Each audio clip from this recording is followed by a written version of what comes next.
একটা ছোট বাচ্চা দোকানের এক কর্মচারী তাকে রেপ করছে।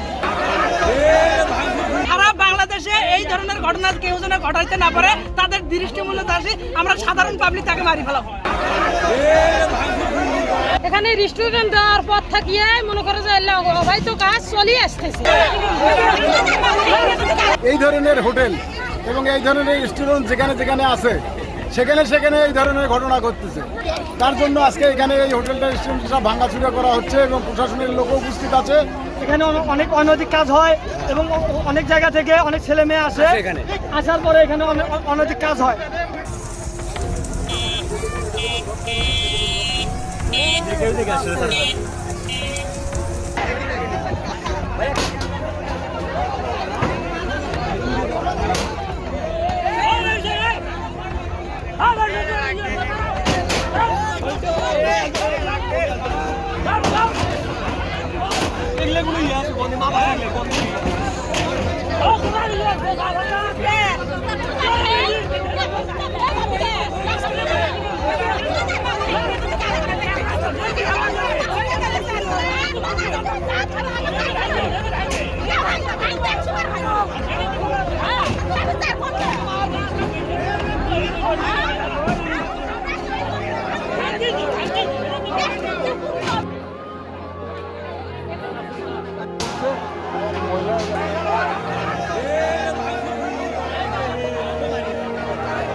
একটা ছোট বাচ্চা দোকানের এক কর্মচারী তাকে রেপ করছে।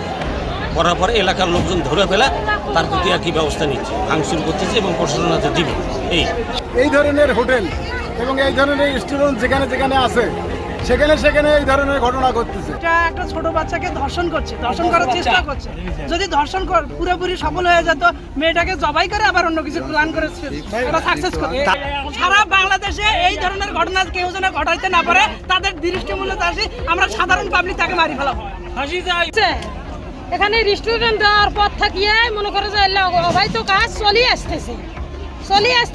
আমারও ঘরে তো মেয়ে আছে, সন্তান আছে, আমরাও তো আমার ঘরে মেয়ে বড় হয়েছে, কিন্তু আমাদের মেয়েরা তো চলাফেরা করবে এই রাস্তা দিয়ে, বা স্কুলে যায় বা কোচিংয়ে যায়, এই রাস্তা দিয়ে যায়।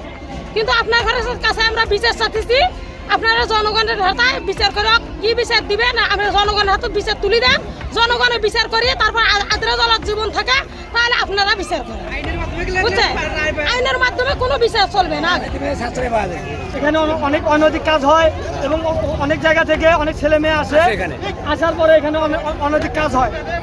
উনি বলছে যে আমরা এখানে কিছু ব্যবস্থা নিচ্ছি, যে আমরা যেরকম ওই সাইডে পূর্ব সাইডে দেখবেন একটা টিন দিয়ে রাখছে, টিন দিয়ে রাখার পরে আমরা দেখা যাচ্ছে যে যেহেতু টিন দিছে, টিন দেওয়ার পরে ওখানে দেখা যায় টিন আড়াল হয়েছে, এই আড়ালের ভিতরে আরো অনৈতিক কাজ আরো বেশি হয়। এটা মানুষে করছে, এটা তো নারী নির্যাতনে আসে না। যেমন রামিচার অত্যাচার, নারী নির্যাতন, এটার বিচার আমরা চাই এবং এর বিচার আমরা রেল লাইনের সাইডে আমরা ফাঁসি চাই।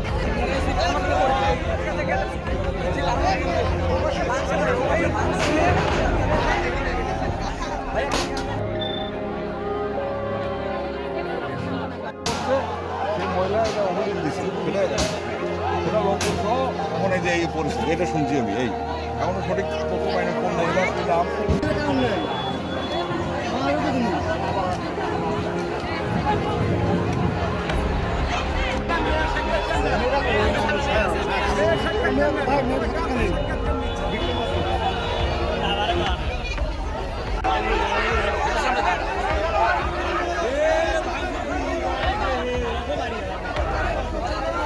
আপনাকে কি বলছিলাম আমি,